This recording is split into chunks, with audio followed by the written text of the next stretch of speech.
we've been talking about trash. We've been talking about all these polythene bags in which we have iced cream and all the things people talk about. In fact, there's a certain view that some of those things actually may take a very long time, much longer than a regular human being's life, to decompose completely.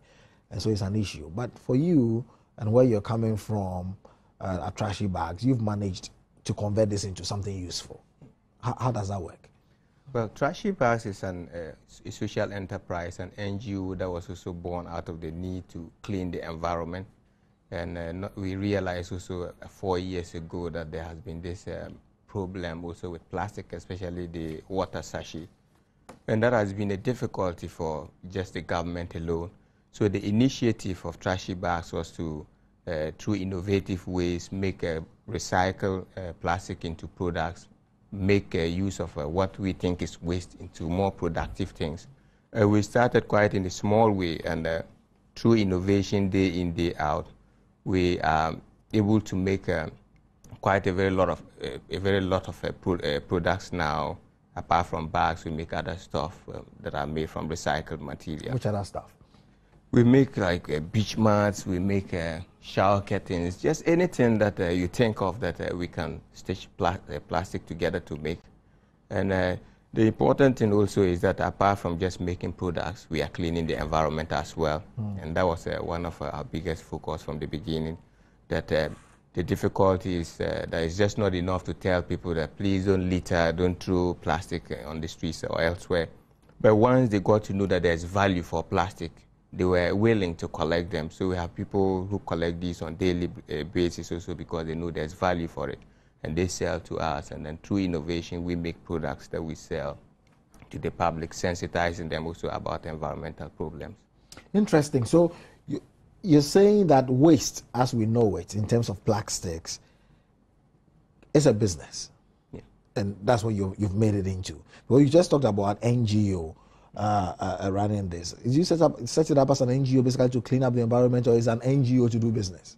It's not actually for, in fact, it's like a social enterprise because monies that we get from the sales of these bags go into paying for, we have 60 people working together to make these products. So it's a kind of employment for people who collect the plastic, and at the same time, the monies that come through the sales of the products go to pay for the people that are engaged in doing these products. So it's not just the money-focused kind of thing, but also looking at the environment and also the campaigns that we've made for quite a long time now.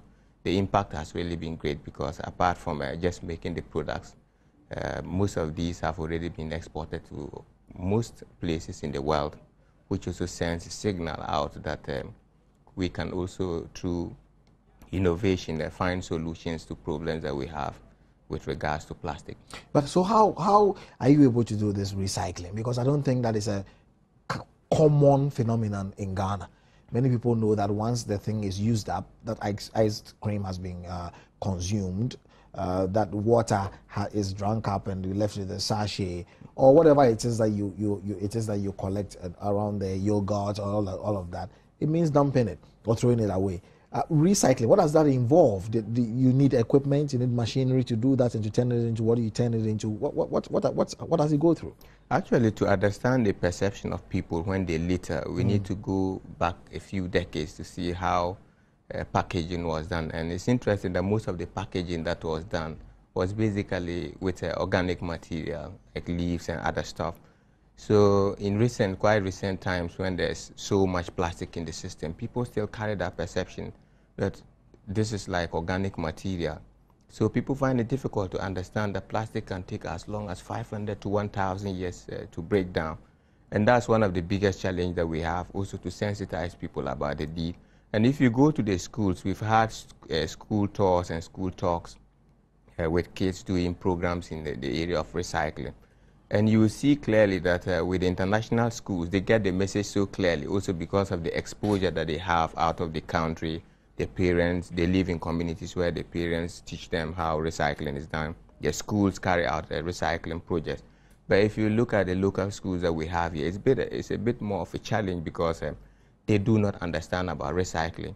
And that's why it's very important that we, apart from making products and all this, the campaign should also be channeled to education because you look at it from the perspective that the young ones are growing up with all this teaching about recycling. It becomes a part and parcel of their lives as they grow. But with adults, it's a bit more difficult. Let me say good evening to Lambert Fabulin. Good evening to you, sir. Yes, good evening. Thank you very much for joining us. We are actually discussing waste and the use to which it can be put. If you joined us late, viewers, Mr. Fabulin is the Director of Manufacturing Industries Department, Environmental Protection Agency, that is EPA. I have in the studio with me Elvis, who is telling me how they actually put in these plastic waste to some useful form, making bags and shower curtains and things like that. At the EPA, is that encouraging that people are into this? Hello? Hello, sir. Can you amplify your voice a little? Amplify my voice? Yes. I see. An interesting way to put it. Let me try and put the amplifier in. And my question... Okay. All right. Can you hear me now? I can hear you. Okay. Basically, I'm trying to find out from you what you make of the efforts by a group, an NGO, Trashy Bags, to convert waste material, plastics in particular, into usable or useful things like bags and shower curtains and etc. Is that a useful way of converting these waste material? Thank you very much. I think the NGO is doing a marvelous job because resources are scarce and nothing should be called waste.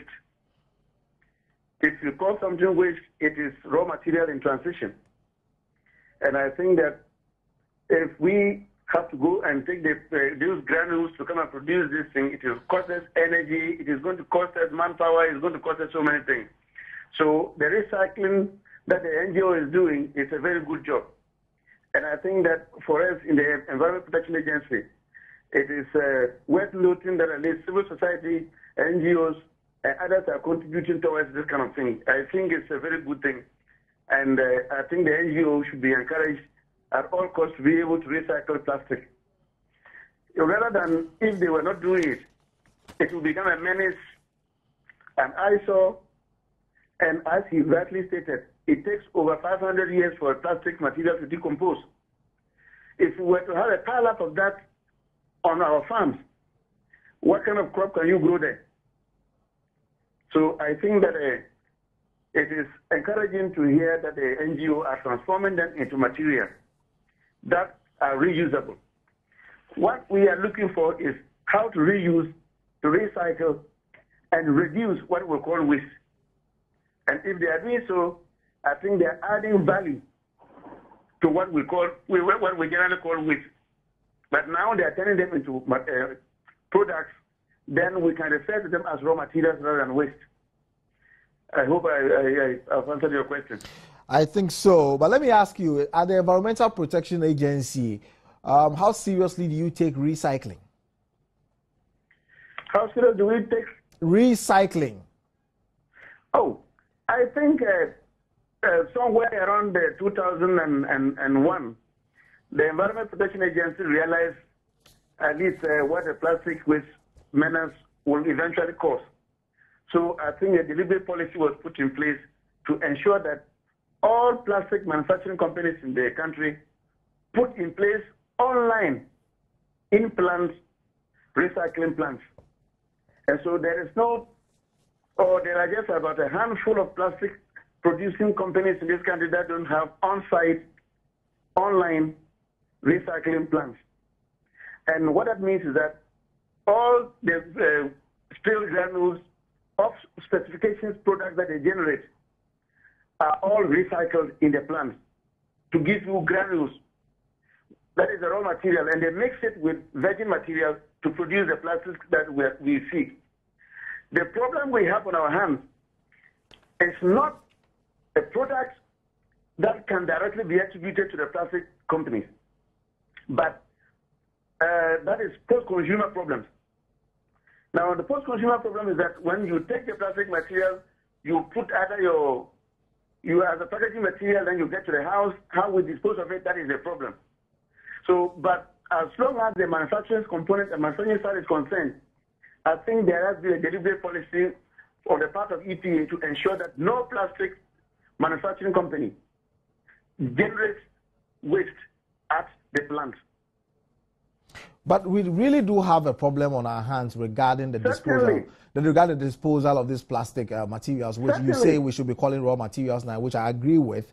It raises a huge concern for us. And in other parts of the world, in fact, it is considered raw material in so many ways. Industries are hungry for what you have actually used and want to throw away. Even clothes that you wear, shirts that are torn, are all of some value to such certain companies. Shoes that are no more usable to your mind are things that can be converted into all manner of other things and all that. Over here, we have a massive problem of how to even get our gutters clear without having all these things in there. The question then many will be asking is that, what is the EPA doing about it? Of course, the effort of the NGO, as you say, is commendable, but the EPA itself, how do we get these things out, especially at a time when the meteorological services are warning that we should be expecting more rainstorms? I do agree certainly with you that we have a problem on our hands. But let us look at it. It is our own behavior. It is that simple, that if you use a plastic material, it should be possible for you to dispose of the thing properly. But if we as adults, we use a plastic material, and excuse me to use this, put other unacceptable materials inside to make it difficult to recycle. And because we have put unacceptable material like human excreta in it, we decide to throw it out. Then it becomes a problem. Certainly the EPA is not available in individual homes or other places to be able to ensure that people do not throw these things away. I understand I understand quite well the EPA has a responsibility here. But the situation is that municipal waste management, that is a general waste, also has something to do with the assemblies. They are the people who do the collection. What we should have gotten would have been sorting places. But if you go and put human excreta into a plastic bag and you go and deposit it somewhere, even if you go to a sorting line, what kind of health problems are you going to generate for the person who's going to do the sorting? Yes, the EPA over the years has been, going on several campaigns. We have gone to schools, like the gentleman said, to ask the schools to go through programs for school children about how to dispose these things, how to collect them. We have gone through with NGOs, and then we have gone further probably to look at the recycling companies, even look at the pricing of the raw materials, how when they are collected and they are brought, how it should be like. I certainly will have to inform you that there are most of these recycling companies that are also hungry for these raw materials, but they cannot accept the black polythene bags because of the way we treat them. If you go out and you're looking for the sachet water, you hardly find some of them at any place because they are collected, and it is cash. We certainly have a problem, and that problem cannot be solved by EPA alone. That is a collective responsibility of everybody, right from the home up to the policy-making level. That's a truth that we cannot overemphasize. The fact, how do we ensure that hygiene is really at a high level? With regard to the recycling process, because I'll be coming back to the studio to ask Elvis, for example, based on all that they do, how do we ensure that? Can you take that again? How do we ensure that and perhaps you should stay on the line for me. Permit me to give this question over to Elvis, but stay on the line. Let me ask you, Elvis, because as you recycle these materials and all, right, and obviously Lambert has raised a very important point with regard to the manner in which we use these polythene bags, indescribable ways of disposing of certain things, including human excreta, as he has said. How are you able to sort these things out and ensure that the product that is coming out is one which is acceptable for use and is hygienic and people can use it safely? Because in our part of the world, when you say this is something that the human body considers to be waste, and you say you've converted it, I'm sure culturally some people may find it difficult to accept it. Right. How do you ensure that? I think basically what we're trying to do is also to solve an environmental problem. So we are very conscious of the fact that we don't want to solve a problem and introduce another problem again. Actually, when we started about 4 years ago, most of these were collected. You could see that they were in a kind of dilapidated state. But now, because the awareness is growing wide, they collect them, they actually keep them and in homes, and they are much cleaner than before. But we are very particular about the cleaning. We do the cleaning very thoroughly. In fact, we've had samples tested in Japan because also we export them. So that is one of the basic things that we are very, very particular about, the cleanliness of the material. But that's quite different from the black polythene. You see, you realize also that if you look at the category of plastic, it's the black polythene that is mostly abused. And the fact is that it's the cheapest. People don't want to carry it back to the market. And the darkest, it doesn't show its contents. Exactly, it hides its content. And then once people realize that 5p is nothing to carry an old black polythene back to the market, so they just take it home, put it in the bin, and they think that is fine. And that's where the educational awareness is. But do you use those as well? That's my question, really. We don't. What we use basically is the water sachet, the category of ice cream sachet like Fan Yugo, Fan Ice, Fan Choco, right. And very recently the flex material, recycled billboard materials. Okay, let me go back to Lambert. So Lambert, I'm sure you heard the points by Elvis. Yeah. Okay, we're basically saying that they stay away from the polythene bags that you described and because of the kind of use to which they are put. But that is just trashy bags. We can't speak for everybody who attempts to do recycling. In that sense, how do we ensure that people are not using the unacceptable ones to recycle some other material which may not be healthy? I think what he said, if you go to the recycling plants and you see the way they treat the material that are brought in, they use copious volume of water to do washing. And I think one of the things that is costing them probably money for the recycling is the amount of water they use to wash, to ensure that the outcome, that is the products they generate, are very hygienic. It is just not even just products that they generate, because you transform that into another raw material. Yeah, so what they are doing, washing, sending them through all kinds of processes. Some are even using a UV light to make sure that all germs are killed before they go to the next stage of the production. And I'm very familiar with a lot of the plastic recycling plants. It is also true that nobody wants to get near the carrier bags, the black polythene bags. That is certainly a problem. I will not go beating about the bush. That is a national problem that we need to deal with. It's a national problem we need to deal with. And to start to deal with that problem, I think we need to really emphasize on the quality of carrier bags that we produce in this country. Sometimes when you go to buy something, things are so soft, poor in quality. Even when they are putting the materials inside, they are tearing. So they have to load 3, 4 so the you'll be able to hold. Yeah. Rather than use one, sometimes we use about 4. We should emphasize on the quality. If you emphasize on the quality and you use it, it's still good, you'll be tempted, you have to reuse it, reuse it. So I think one of the ways that we can go to make sure that the quality are up to standard. Now, a lot of them are also imported, and most of them are also substandard.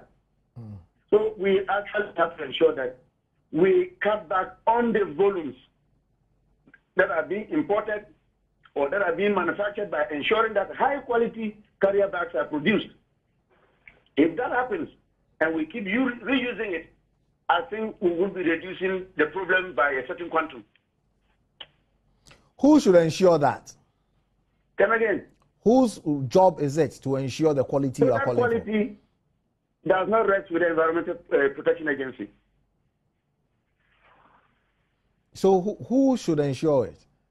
I'm saying product quality. I heard that answer. I'm just asking you because you are calling for the product quality, and I'm asking you. I think the Ghana Standards Board is responsible for that. The Ghana Standards Board must be Standards Authority. Sorry, it's now converted to authority, and so it's their job to do that. Yeah, they deal with product quality. What do you think about incentives for companies, institutions, and individuals engaged in this recycling business? Do you think that it is important to incentivize them? Yeah, over the years, I think we engaged on a thing that is what we call tradable waste, of which the plastic waste is part of it. metals, used oil, used leather factories, and co were all part of the distance. And we have put in place some kind of economic incentives for people who will be recycling these things. I think the policies have not been able to reach a point where we can sacrifice some of our revenue and then give these incentives out. But if we need to proceed beyond where we are, I think we have to introduce some economic incentives to this sector. All right. Thank you very much. I think that will be it. Thank you for spending some time with us and explaining some issues with us. Mr. Lambert Fabellion, Director, Manufacturing Industries Department of the Environmental Protection Agency. Enjoy the rest of your evening, sir. Discussing innovative waste, how to use waste in a useful way, if I could put it that way. And Trashy Bags is in the house explaining these things to us. I think we have an inset of a voice right now. That's Manoj Lakian, Managing Director of Blowplast Recycling. Listen to this. The only way forward for plastic waste management is, first of all, there should be some kind of incentive from the government. If there are no incentives which are put in place for plastic waste management, I don't see why people should be collecting waste. We have a recycling company for the last 10 years, and now we're doing it for a business. There's nothing to do with any incentives. Even the products we produce out of this waste, we have to pay taxes on it. So I don't see much way forward. And on top of that, there's not even enough waste for us to recycle them. Our dumping grounds are 24 hours empty. We have to struggle to get this plastic waste. Everybody knows Blowplast Recycling. They know where we are. We don't stop people from bringing waste. We are ready to buy as much waste as possible. So that's a question you find out why we're not getting it. Blowplast Recycling is ready to take all the plastic waste in Ghana, especially the water sachets. Bring it, we buy it, we recycle it. We have a lot of distributors, but we're not in collaboration with any waste management company, but we have a lot of individuals, companies collecting the waste for us. We buy a kilo of plastic waste for 50 pesos. One big bag of waste collected is about 12 kilos. The fact is that collected, we can't go around the whole Ghana collecting all the waste. We need some support. We need some incentives from the government. What we are doing is not an easy business. I mean, the products we produce out of these plastic waste, we should be exempted from taxes on those products. But we are, at the end of the day, what we produce and sell on the market, we are paying VAT on it. We are paying all taxes on it. So we don't see what is a real benefit with doing recycling business in the country. The only way... All right, so the voice you heard is that of Manoj Lakian. He's Managing Director, Blowplast Recycling. And his point quite clear. He thinks that there has to be some form of incentive from the government in the work that they do and all the taxes they pay, perhaps take a second look at it to make sure that things happen. What's your own take on that? I think, you see, that's one of the biggest challenges that we have, that there's never going to be one group of people or a single person that will be able to deal with this problem. So if we are not careful, it gets to the point when we'll be apportioning blames. But this is supposed to be like a kind of collaborative effort from individuals who are willing to go into this kind of program or projects also to clean the environment, and also the government actively getting involved. Because what's happening is that I'll show you this product. This is a shopping bag that we want to use as for an educational campaign. We call it the smart bag. Yeah.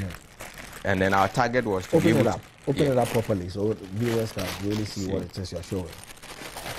It's made out of, just this bag is made up of 70 water sachets. 70? 70. All right. And the idea was that we wanted to make up to 1 million of them. Okay. That we can, if we got subsidies, we could sell them in shops, also educating people about the hazards of indiscriminate disposal of plastic.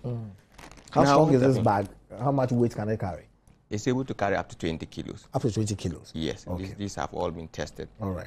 And now what has happened is that we did a project with the French Embassy a couple of years ago. So basically the French Embassy paid to subsidize for us to make a similar but different shopping bag, which we sold in all the malls in Accra, also showing people what plastic is doing to marine life, what plastic is causing, the pollution that plastic is causing. But at the end of the day, this is our country.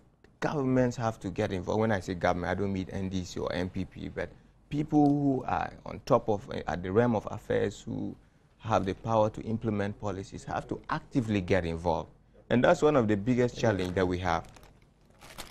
So it's a bit difficult when you have individuals, like he just complained, individuals trying to, in their own way, solve this problem And it's just basically foreigners and people out of the country who are appreciating it. But this is, the impact of this is really getting huge. Even if we got everything to a halt today, the repercussions will linger for so many hundreds of years afterwards. So what kind of incentives do you think that Manoj Lakian is speaking about? What does he want the government to do? Because I'm sure someone will also respond and say, for Blowplast, where he works, good job, good initiative, but really it's not a charity. It's a business. Yes. It's a business that is running strictly according to business principles. Exactly. Profit is the motive. Exactly. So that's why taxation features in it, and I'm sure that's why their company is also registered for all of those. Exactly. But of course, it will make sense to also talk about that perhaps some form of tax holiday or some reduction in percentage, etc. Yeah. But when you talk about incentive, what are you asking for? That the government should hand something over to you, or what? What kind of incentive do you think he's speaking about? When we talk of incentives, it's just not just basically money, but supporting projects that will facilitate us to be like able equipment. Like I just showed you an example. Basically, what we use is machines that we use to stitch the material together. Apart from the machines, we do projects that we want to reach out to schools, we want to reach out to the public, and send the message wide. So these are the things that we need that kind of support from. Interestingly, you know, in recent times, we just have a lot of advertisement going on in town. Yeah. And these large, huge format billboards are generated, and after advertisement, where do they go? They're sitting in with the advertisement agents, really with no use. And these are some of the things that the government could facilitate, maybe the acquisition of these things back from these companies and from government outfits.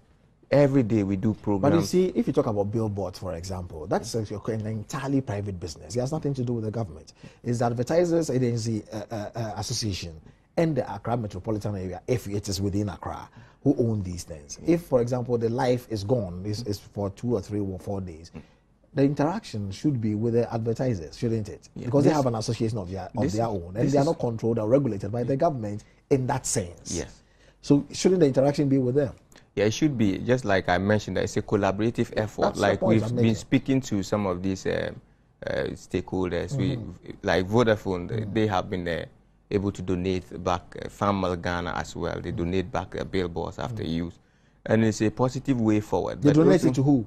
They bring them back to trashy bags for recycling. Oh, I see. And the interesting thing is that when we make the products, we have the brand names on them that we also advertise them, the companies for recycling. So bring it up again. Lift the bag up. Let's see. Let's get a better view on it. This is supposed to be a laptop bag. It's a laptop bag. It's a laptop bag made from flex material. And this is from a billboard. Yes. This material that's used for a billboard. Yes, the flex to advertise to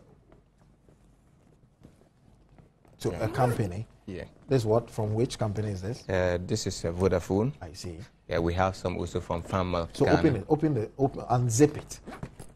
Yeah. I'm sure people would like to know what it looks like in there. Yeah. I see. So you have some. The inside is padded and also with Ghanaian fabric in there. Yeah. Okay. To make it look more fashionable. Interesting. To make it look more fashionable. Yeah. And this, okay. All right. I see. Yeah. So this is basically, as you said, material from a billboard. Yes. That you've used into this format. Yes. I see. But apart from these companies, this is smart bag, but we have different designs just for people to be more interested. Yeah. Okay. So it's a shopping bag. Oh, it's a shopping bag similar to the one you're talking about. So you can actually reduce it into something that looks like a purse. Exactly. This is a lady's bag. If I don't tell you, this is made from recycled material. Interesting. With the side pockets and all of that. Yeah.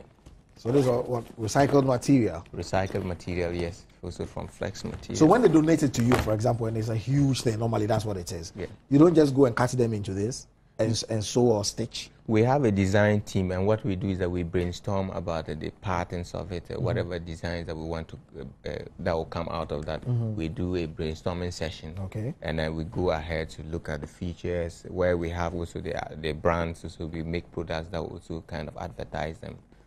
Yeah, so the idea is to advertise those that donate these things to you. Exactly. Okay, that makes sense. So where do you sell these? We sell them locally, and then also we export to different parts of the world, Europe and America. Yeah, so how much will a bag like this, for example, cost? I'm sure, or these I'm asking the questions that the texters normally ask ahead of receiving the text messages. About 2 cedis. 32 cedis. Oh, 32 Ghana cedis. Yeah. For this one. Interestingly, because all these are handmade, Yes. there's a lot of activity that goes into this, and then the cost of labor is really very high. But you look at the impact that we are making in terms of cleaning the environment. Yes. You say that You have another bag. Let's see that as well. I'm sure the ladies will be very interested in that. I was just talking about also building the collaboration in trying to solve this problem. Yeah, this is basket beautiful. is made from Bolga in the northern part Bolga? of Ghana. Yes. Out of what? Interestingly, you know the fabric, there is the leftover fabric from the tailors. Yes. It's a combination of 3 materials.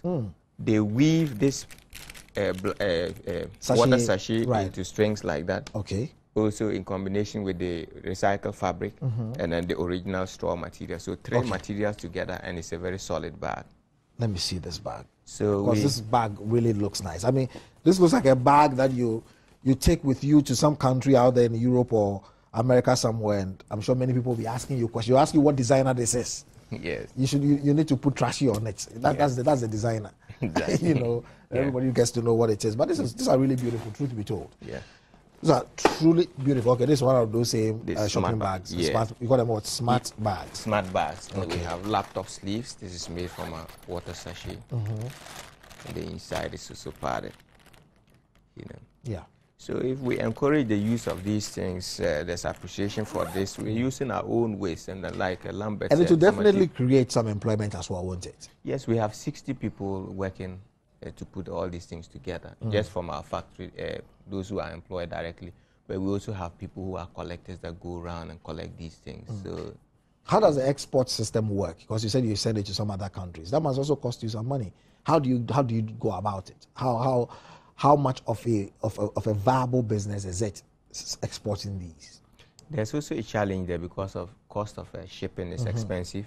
But interestingly, we used to also export through FedEx and the rest, but it's quite expensive that way. So sometimes we speak to customers. If they let us know ahead of time that we can send it through the normal post for a couple of weeks, they can get it. Yes, So what's the potential? What's the market potential? Because really, where do you send it to people? Say you said Europe. Is it a standing market for you, or you go out there to Europe and try to market it? How does that work? The interesting thing is that when people are really interested in this, especially in the developed world, also because of the initiative.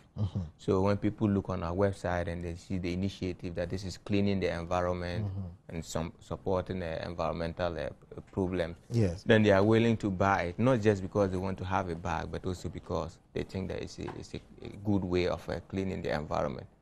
So we have individuals who normally will make orders, and we have a web shop too that people make orders to the web shop, and then we can ship them out. So it means that the foreign market currently is not a very big one. It's not a very big one. And perhaps, again, that is where the incentive issue comes up. Exactly. Based on Manoj Lakian's view. Yeah. Because again, I think that the government is spread all over the world. Yeah. Everywhere. We could actually say that at Ghanaian functions or the embassies that we have, which are all over the world, or annual parties that we do, whatever, and all those things, that we'll have such initiatives put on show, because the whole of the world will be there, whether it is in Washington or it is in London or wherever, and to kind of make sure that we are able to spread it around and market it. Exactly. You perhaps should state your point quite a little more strongly. I mean, what I mean is that to get it across, I heard the voice from Mr. Lakian quite strong. I wish I could speak to him and ask him what exactly he expects government to do. What would the role of government be in this one? What is government not doing right? Again, and for him to answer the question about the business bit about it, because the environmental contributions that you are making, without a doubt, is absolutely impressive and important to us. Again, you said there are people who go around and collect these bags for you and all that. How come we still have so much garbage, so to speak, in Accra? I think that if you look at it from recent times, it has improved as compared to some few years back. Also because there are a lot of NGOs or companies that are coming up in the recycling sector. But we need to do more, because if you look at the quantities of plastic that come in daily, it's very huge. And that's why we need to do more. And I'll give you an example, like when we're talking of incentives.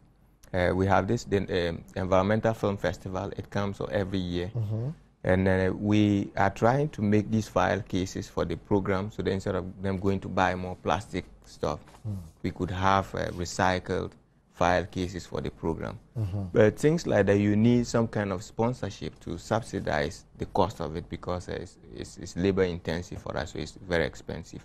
So things like that, if we have support, it facilitates the cost of what we want to do.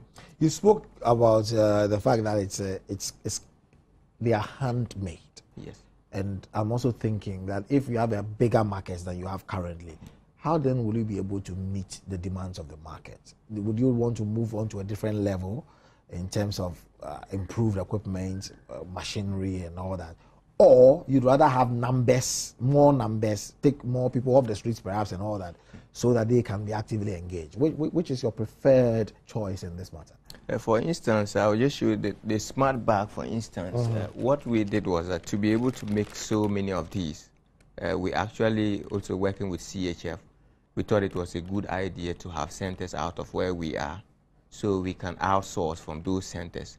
So I think when the market is there, it's really not going to be a big deal, because then we will train more youth, we can expand, and then we'll outsource in the case where we can do all in our factory. There are, interestingly, most of the products you can see, some of them are high fashionable products. Right. Those are made by our design team and those who are more of experts. But we have smaller products like purses that we can easily train people to be able to make within a short time. Basically, we're always talking about the fact that a lot of solutions have to come from outside of this continent, referred to in a way I don't approve of as the dark continent. And I think that there's a lot of hope out here, because we talk about poverty, we talk about lack, we talk about all of that, but the things that surround us, which depress us, as a matter of fact, are the things that can really free and liberate us from what we do.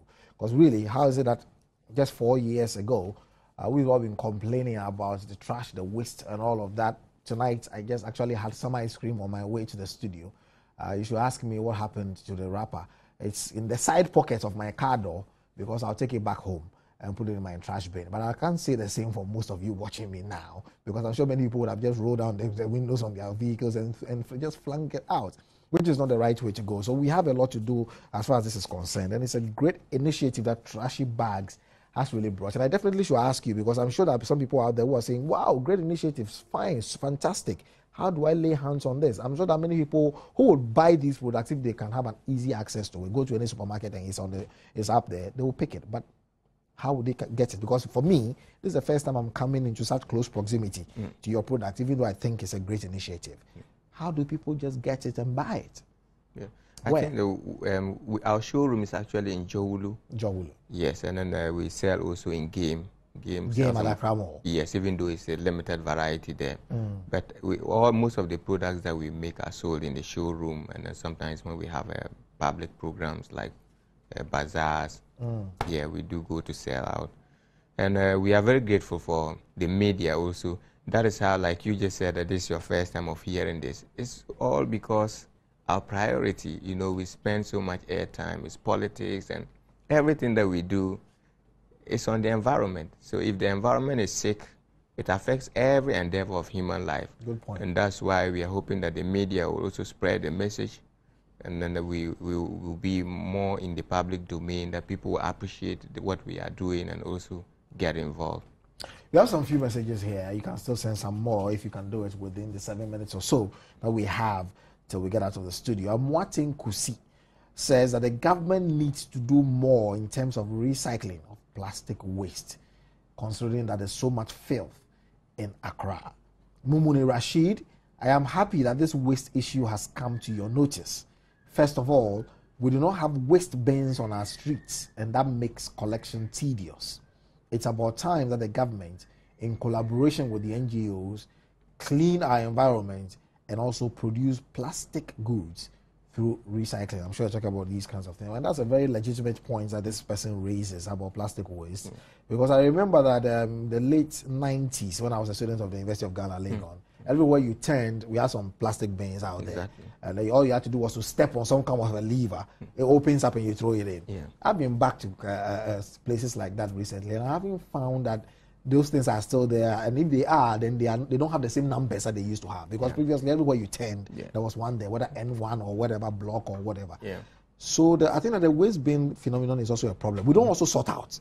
You see, source separation is absolutely. We don't do separation because people don't. If, for example, we know that put all paper in this bin, and put all plastics in that bin, I'm sure it will be easier for you to collect. Exactly. As it is now, it's a problem. Like you say, people mix all manner of things, and even if they don't put it in the polythene, this is in the same is competing with food that perhaps has gone bad in the fridge. Yeah. So this goes into the bin. That also goes into the bin and all of that. Yeah. It becomes a problem. Do you have any recommendations as to how we should dispose of these things from home, from school, from offices? In the first place, I think what we call the bulk of solid waste is just because everything is lumped together. And that's also difficult because if you look at Zoomlion has a compost plant now. Right. But the difficulty is that you take all that bulk, you can't take it to the compost plant because you have to sort out ferrous metal, sort out plastic. So I think if there's support in that area to provide more bins, there will be more recycling work going on. Or else what happens is that at the end of the day, if everything is lumped together, they are not able to be recycled, they can be taken to the compost plant. What happens is that the eventuality is the dumping site. And the dumping site is a very horrible place to visit because it's a huge amount of land that could have been used for productive purposes in the area of agriculture or whatever. That is just basically used to compress waste. And then all this liquid coming out of the waste going directly into river bodies, and the water system is also polluted. So I think that it starts as we think it's a small problem, but it's degenerating into something that will spend even much more if we had spent less at the beginning to arrest the problem. Bayan Bentineto Cisse says innovative ways is a way to go, but we should remember government will not do everything. We ourselves must do well by making sure those wastes or the waste is put in an area that will not cause problems for us. Just the point you're making. By being responsible citizens, it says drinking water and putting plastic anywhere is wrong. We should support the ideal with a job can be given to some of our brothers and sisters. Okay, you mean we can create employment for some of our brothers and sisters by simply being responsible citizens and doing right by ourselves. Nana Jumo, the government should provide a waste bin, or should provide waste bins, you mean? Because anytime I drink water, I don't know whether to put it in my pocket or not. Okay, take it home. As I told you, that's what I'm doing tonight. But you have a good point there. You may not be going home at any time soon, and disposal becomes a problem. Ayelgum Sylvester says, the pay by bag or the polluter pays principle should be encouraged. Yes, that's a principle of public international law. And of course, it's also a principle that we have domestically, that polluter pays principle. At least to get people not to pollute our environment. Bonty Benjamin, I think with a visionary and serious law enforcement leader who truly believes in the transformation of Ghana, we can put and implement policies not only to eradicate waste plastics on our streets, but also to use them for something else to better the lot of the masses, and in this way also to create jobs, which is exactly what Trashy Bag is doing right now. Trashy Bags is doing right now, and of course, as we did mention, was the Blue Plus recycling as well, also encouraging, very encouraging in this dimension. I know we don't have too much time. We should be getting out of here, but I need to ask you. Do you see a great future in what you're doing, or do you think that at some point you grow tired and fold your arms and say it's not worth it because private support is not coming? We heard Manoj Lakian saying that all the taxes, VAT, whatever, IRS here and there and all that, and yet your contribution to society is so great, the environment and all. If the incentives you're calling for do not come, do you think that this is sustainable business? Or that you'll be forced to stop at some point? I think sustainability is quite a big problem. And this is why we don't have to let just one man carry the load. Our director has really been instrumental for more than 4 years now. He's individually funded this. Apart from the sales that we make sometimes, if we are not able to break even, he's actually been the pivotal strength of all this. And that's why we think that as Ghanaians, it's also good that we sort of support these kind of things, that we don't just let one man carry it and then when he's tired, he lets it down.